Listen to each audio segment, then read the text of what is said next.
Regressão de memórias. Será que isso é um processo tão perigoso, tão crítico assim mesmo dentro das terapias, principalmente dentro da hipnoterapia? Será que conduzir um paciente em uma regressão de memória é algo assim? Por que as pessoas falam mal, criticam? Muitas vezes, hipnoterapeutas falam que não precisa usar, é perigoso usar. Nesse vídeo aqui você vai entender tudo sobre regressão, tudo que você precisa para realmente formar uma opinião. E se você ficar até o final, eu posso te contar até sobre regressões de vidas passadas. Topa? Para começar, o nome regressão de memória nem certo está. Falar regressão de memória não é certo. E nem regressão de idade. O único termo, tecnicamente, que combina com esse processo seria regressão de consciência. Consciência de uma pessoa, ela pode se movimentar no que seria uma linha cronológica do tempo dela. A mente não tem essa referência de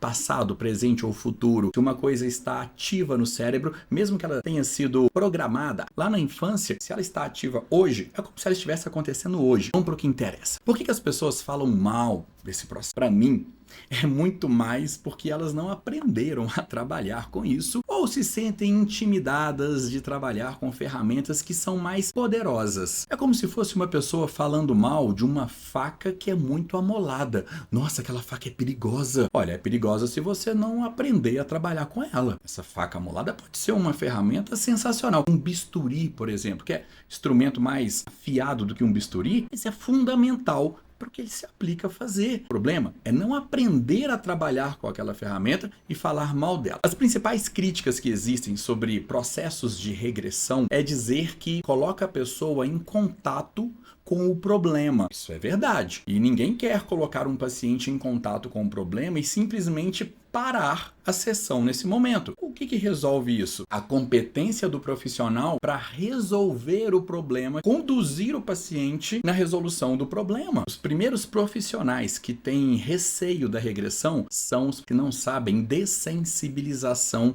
de conflitos emocionais. Estudar dessensibilização é fundamental. Eu pego muito no pé dos meus alunos mentorados para que eles fiquem cada vez melhores em dessensibilizar. Um ótimo profissional não é aquele que sabe regressão, sabe hipnose. Não, é aquele que sabe dessensibilizar um conflito. Outra crítica é dizer que quando um paciente acessa uma memória, ele abre o caminho até essa memória. Verdade? Qual é o problema por trás disso? Tiago, se a pessoa ficar visitando aquela memória traumática muitas vezes, ela vai ficar com aquele caminho ali. É por isso que a gente não fica visitando várias vezes. Sempre que nós propomos para um paciente passar por um processo de regressão, a proposta é de que ele passe uma única vez. Ele vai até lá, resolve e acabou. Não tem que ficar visitando ali dentro. O problema existe com os profissionais que ficam usando lugar seguro. Um lugar seguro para o terapeuta que não sabe como resolver, conduzir a solução dos conflitos que seu paciente está passando. Não precisa disso. Acessar a causa de um transtorno, de um adoecimento, não tem problema nenhum, desde que o profissional saiba como resolver, conduzir a solução. Ficar abrindo o caminho, não é recomendado ficar visitando várias vezes um trauma, uma traumatização. Não, uma única vez. Resolve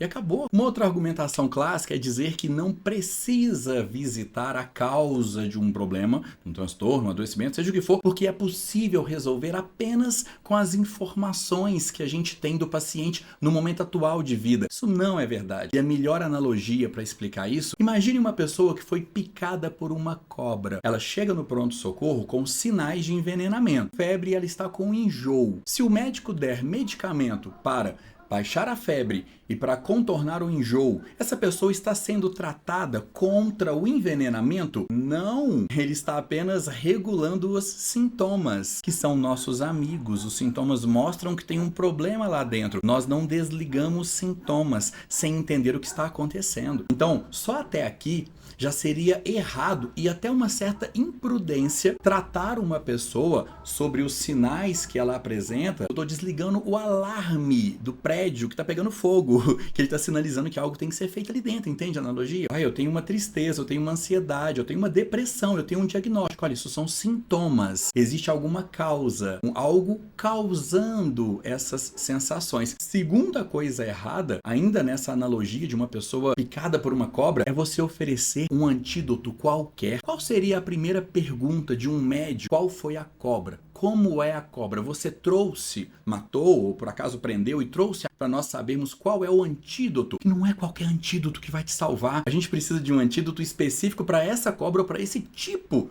de cobra. Então, quando o paciente chega e ele tem uma inflamação ali, um processo inflamatório no sistema nervoso dele, gerando uma ansiedade, uma crise de ansiedade, um transtorno de ansiedade ou de depressão, por exemplo, a primeira coisa que nós queremos saber é o que está causando, de onde veio isso. E a única maneira de descobrir é fazendo regressão de consciência, que é o processo onde o paciente consegue recuperar as informações do que causou, do que originou aquilo que ele está passando hoje. Olha que analogia legal para entender. Imagina que um pirata enterrou um tesouro há 500 anos atrás em uma ilha, 10 metros de profundidade. Se eu desenterro esse tesouro para ver o que tem nele, eu estou voltando no tempo? Não, eu estou apenas acessando uma informação que foi gerada há algum tempo atrás. É a mesma coisa de desenterrar um tesouro. O paciente, ele está com informações enterradas, no que chamamos de subconsciente. E por que do subconsciente? Porque ele não percebe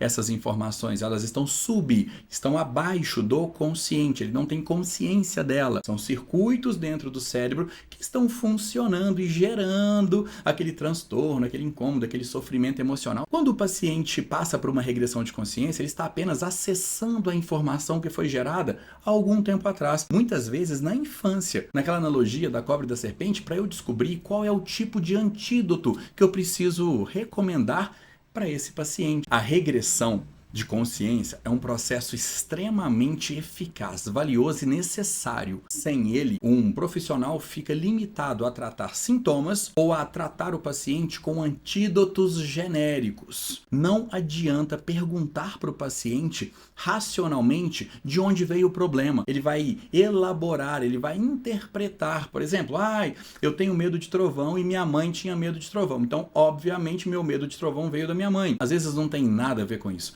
A única maneira de descobrir é realmente conduzindo o paciente em um processo de regressão de consciência. Tiago, tem pacientes que não precisariam passar pela regressão? Pacientes que estão buscando tratamento para superar problemas, questões que estão sendo geradas no momento atual de vida. Precisa de regressão. Se o paciente está enfrentando no momento atual de vida um problema que foi gerado no passado, eu preciso saber quais informações originaram o problema de hoje. Existe uma transformação no tempo. Os problemas, eles não se mantêm íntegros ao longo do tempo. Mas olha só que exemplo simples. Imagina dois irmãos que brigaram agora e um irmão quebrou o carrinho do outro. Nesse momento, ele está com raiva do irmão. Daqui a uma semana, ele não vai estar mais com raiva, vai estar triste. Daqui a um mês, ele não vai estar mais triste, ele vai estar no máximo magoado com o irmão. Aquela reação emocional, ela vai se transformando ao longo do tempo. Quando eu vou tratar isso lá na frente, às vezes virou um transtorno de não merecimento.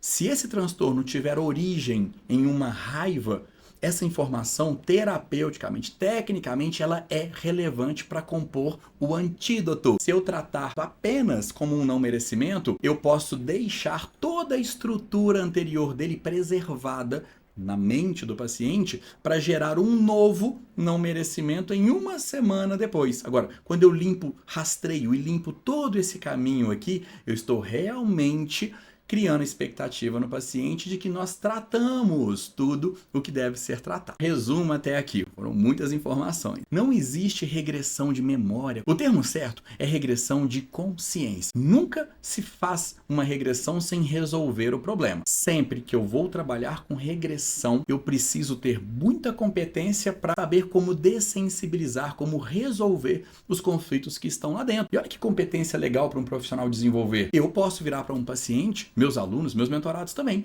e dizer o seguinte: olha, seja qual for o problema que você está lidando aí dentro, eu sei como resolver. E por fim agora, tem também as regressões de vidas passadas, chamadas assim. Eu não vou entrar no mérito de crenças aqui para falar sobre isso. A regressão de vidas passadas, ela pode ser sim, para quem acredita, entende e estuda essa área mais fenomenológica, talvez até paranormal, essa área espiritual. Pode ser que exista uma certa carga de memória espiritual que seja possível ser acessada através do estado de hipnose. Não vou entrar nesse mérito, ok? Para gente que tem uma interpretação mais científica, é possível um paciente vivenciar toda uma sessão de regressão a uma vida passada apenas através de interpretações do conflito da vida atual como se fosse uma vida passada. Então, quer dizer que toda aquela cena, aquela encenação, aquelas coisas todas acontecendo ali, reproduzindo uma vida passada,